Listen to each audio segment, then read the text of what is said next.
रात्रि भी भगवत प्राप्ति कराती है। हमारे महादेव तो,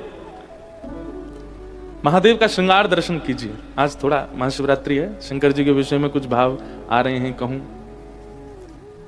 और वह नाम के एक ऋषि थे, ध्यान से सुनो। हिमालय पर बैठकर के वो तपस्या करते थे। तो देवताओं का एक स्वभाव है कि जैसे ही कोई तपस्या करने जाता है, देवताओं को यह लगता है कहीं ये इतनी तपस्या ना कर ले कि हमारी पदवी मांग ले, हमारी पदवी छीन ले।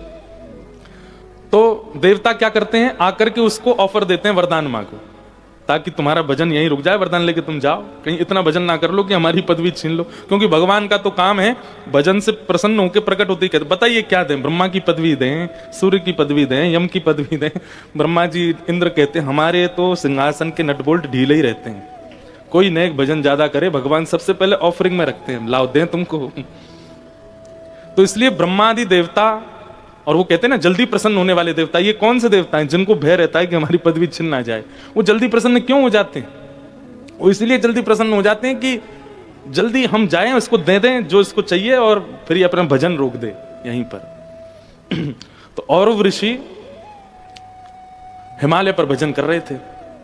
इंद्र ब्रह्मा आदि देवताओं ने देखा, बोले भाई इसका भजन बड़ा अद्भुत है, कहीं इसके भजन के प्रताप से ये हमारी पदवी ना ले ले। ब्रह्मा जी प्रकट हो गए, वरदान मांगिए, क्या चाहिए? और ऋषि हंसने लगे, बोले आपको प्रसन्न करने के लिए भजन नहीं कर रहा हूं मैं, जाइए, कुछ नहीं चाहिए हमको। ब्रह्मा जी वापस आ गए, इंद्र बोले मैं जाता हूं। इंद्र प्रकट हो गए, बोले आप जो कहेंगे सो प्रदान करेंगे आपको, बताइए क्या चाहिए? मना कर दिया। सभी देवताओं ने, देवियों ने प्रयास किया, पर औरव ऋषि किसी से भी प्रसन्न नहीं हुए। प्रसन्न मतलब सबको प्रणाम करते थे, पर उनको कुछ चाहिए नहीं था। सब दौड़े दौड़े महादेव के पास गए। महादेव तो बेचारे भोले बाबा, उनसे जाकर के कह दिया, बोले देखिए ये हमारी पदवी छीनने के लिए भजन कर रहा है, हम लोग तो जाके इसको खूब कह चुके वरदान मांगो, पर ये कुछ नहीं मांग रहा है, आप ही इस पर कुछ अनुग्रह कृपा करो। अब भोले बाबा तो इतने भोरे, इतने सारे देवताओं को दुखी देख करके भोलेनाथ तो बोले अरे राम राम राम, बेचारे कितने कष्ट में आ गए हैं, इन सबकी पदवी अगर हमारी किसी क्रिया से बची रहे तो हम क्यों ना करें। महादेव जैसे गए औरव ऋषि के यहां, उसी समय औरव ऋषि अपने इष्ट की आराधना के लिए कुछ पुष्प आदि लेने के लिए हिमालय से थोड़े नीचे उतर के पहाड़ी क्षेत्रों में गए। महादेव ने जाके देखा कि महाराज पूरी कुटिया खाली है, स्थान पूरा आश्रम पर्वतों के बीच में, पहाड़ों पर सुंदर बर्फों के बीच में बिल्कुल खाली, कोई है ही नहीं वहां पर।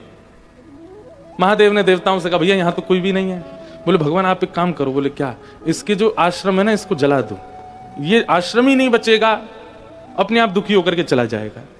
महादेव बोले ये सब क्या करवा रहे हैं? बोले नहीं नहीं भगवान, हमारी हम देवताओं के आप ही स्वामी हैं, आप हमारी रक्षा करो। और महादेव ने अपनी योग अग्नि से उनके आश्रम को जला दिया।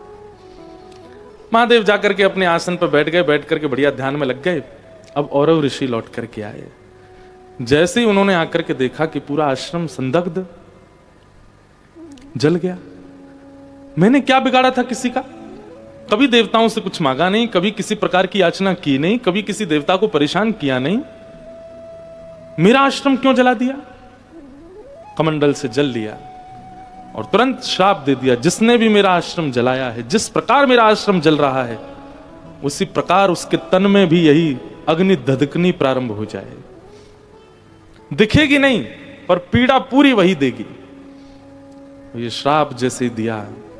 महादेव बैठे थे भजन में बैठे बैठे महादेव को प्रश्वेत के बिंदु उत्पन्न होने लगे। महादेव को कोई पीड़ा नहीं दे सकता, पर एक ऋषि के मुख से निकले हुए वचनों को अनर्थ नहीं करना चाहते हैं महादेव। महादेव को किसी की कोई बात कभी नहीं कुछ पीड़ा दे सकती, उनको कोई पीड़ा नहीं दे सकता, वो पर ब्रह्म है। परंतु क्योंकि ऋषि बोल रहा है, अगर ये इनके कही गई बात लागू नहीं हुई तो ऋषि मुख से निकली हुई बातें सर्वथा व्यर्थ मानी जाएंगी। बोले बोलते रहे थे ऋषि, महादेव को तो कुछ हुआ नहीं, लोग बाग ऐसी बात बनाएंगे। तो केवल एक ऋषि की वाणी को सत्य करने के लिए महादेव एक पीड़ा का नाट्य करने लगे और पार्वती जी के पास गए। मेरा पूरा शरीर जल रहा है।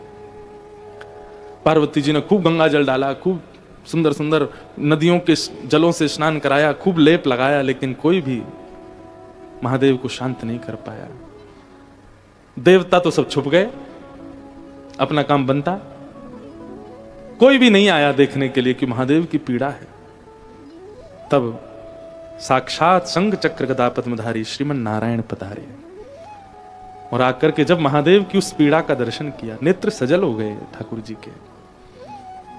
और ठाकुर जी ने कहा, पार्वती जी, तीनों लोकों में चाहे देवता हो, चाहे मानव हो, चाहे राक्षस हो, चाहे बंचर हो, चाहे जलचर हो, हर किसी तीनों लोकों में प्रकट होने वाले हर किसी व्यक्ति की एक ही वैद्य है और वो है गौ माता।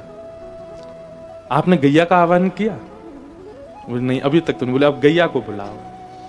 तब गायों का स्मरण किया गया। 77 गैया प्रकट हुई और प्रकट होकर के भगवान ने आज्ञा की। महादेव एक शिला पर बैठ गए और 77 गैया चारों ओर ऊंची शिलाओं पर खड़ी हो गई। उनके थन से जब दुग्ध प्रकट हुआ, तुरंत महादेव के मुखमंडल पर मुस्कान आ गई, प्रसन्न हो गए, नेत्र आंखों में सजल हो गए। ठाकुर जी के इस मंगल प्रयास को देख करके महादेव की वह पीड़ा शांत होने लगी। जैसे ही वो पीड़ा शांत हुई, महादेव की दौड़ करके गए, नारायण भगवान को हृदय से लगाया और कहा, मेरे अति प्रिय प्रभु के द्वारा दिया गया ये उपचार, ये केवल उपचार नहीं है, ये मेरे लिए सबसे बड़ा उपहार है आपकी ओर से। जब तक पृथ्वी है तब तक हम ये नियम बना देंगे कि सब हम पर दुग्धाभिषेक करें, क्योंकि जब वैष्णव दुग्धाभिषेक करता है तो प्रभु श्री महादेव को नारायण का स्मरण होता है और ये पूरी घटनाक्रम उनको याद आने लगती है। इसलिए चाहे रुद्राष्टाध्यायी का अभिषेक किया जाता हो, चाहे किसी भी प्रकार का भाव 16 मंत्रों से अभिषेक किया जाता हो, हम एक बूंदी से ही दूध डालते हैं पानी में और नेक दूध डाल दो, फिर करो अभिषेक। क्यों? दुग्ध का स्पर्श होते ही महादेव प्रसन्न हो जाते हैं और उनको वो याद आने लगता है कि ठाकुर जी ने मेरी एक बार पीड़ा को दूर करने के लिए कैसे गैयाओं को प्रकट किया। तब से महादेव पर दुग्धाभिषेक, पंचामृत अभिषेक, ये सब क्रिया होती है।